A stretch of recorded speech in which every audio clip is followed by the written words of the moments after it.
YouTube channel में anchor Rishika Sharma पत्रकार गोपाल शर्मा की बेटी थी, जो वर्तमान में कुशाभाऊ ठाकरे यूनिवर्सिटी में एमएससी प्रथम वर्ष की पढ़ाई कर रही थी, जबकि वो टीसीएल जांजगीर में एलएलबी द्वितीय वर्ष में अध्ययनरत थी।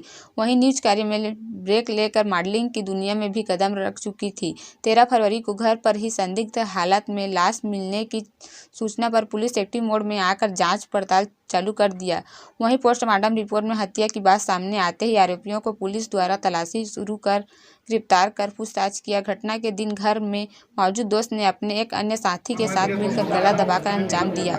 मर्डर करने के बाद सोने के जेवर के साथ मोबाइल और स्कूटी लेकर फरार हो गए थे और हुलिया बदल कर अन्यत्र जिला पहुंच गए। वहीं लूट के सामान को पुलिस ने बरामद कर मुख्य आरोपी रोहन पांडू का लंबे समय से था मृतिका के परिवार के साथ संपर्क।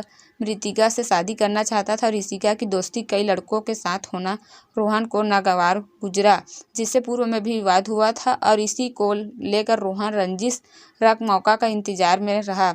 इस बीच पिता और मां की अनुपस्थिति का फायदा उठाते अपने दोस्त को बुलाकर अपने रास्ते हटाने को ठान लिया और हत्या कर दिया। सीजी न्यूज नेटवर्क के लिए अशोक कर्स की खास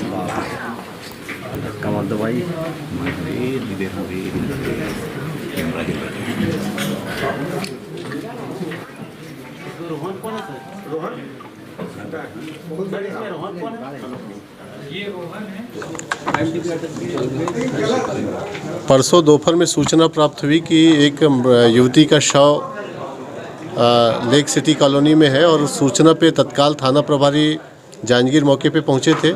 साइबर एक्सपर्ट, फिंगर एक्सपर्ट की टीम भी पहुंची थी और जांच पे ये पता लगा कि प्रथम दृष्टया ये ज्ञात हुआ कि मौत पूरी तरह से संदिग्ध है और पुलिस टीम उसमें आरोपियों के लिए उसी समय से लग गई थी। पंचनामा करने के उपरांत पोस्टमार्टम के लिए बॉडी भेजा गया था। कल पोस्टमार्टम रिपोर्ट प्राप्त हुई जिसमें होमिसाइडल दर्ज किया गया था, लिखा गया था। उस पर से पुलिस ने मामला दर्ज किया जिसमें धारा 302 और चूँकि उसके ज्वेलरी और मोबाइल वहाँ से मौके से गायब था, इसलिए 397 का मामला दर्ज किया गया। पुलिस टीमें लगातार उस समय जो अंतिम समय में व्यक्ति मौजूद था रोहन पांडू, उसके लिए लगी हुई थी। अंततः रोहन पांडू को कल पुलिस ने पकड़ लिया और उसके पास से वो मोबाइल बरामद किया, साथ ही ज्वेलरी भी बरामद की गई।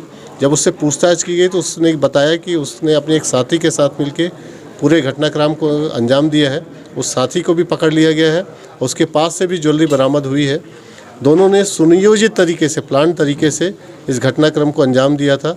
जो कारण ज्ञात हुआ है वो ये है कि आरोपी मृतिका को पूर्व से जानता था, उससे शादी करना चाहता था। उसको इस बात पे आपत्ति थी कि मृतिका कुछ और भी लड़कों से पहचान रखती है, वो उसका हमेशा विरोध करता था। इस बात को लेकर दोनों में विवाद भी हुआ था, परंतु उसका ये कहना था कि मृतिका उसके बात को नहीं मान रही थी, लिहाजा उसने तय कर लिया था कि मुझे उसको रास्ते से हटाना है और इसके लिए उसने अपने दोस्त की मदद ली। प्लानिंग से उसने नींद की गोलियां खिलाई मृतिका को और उसके भाई को और उसके उपरांत उसने इस पूरे घटनाक्रम को अंजाम दिया।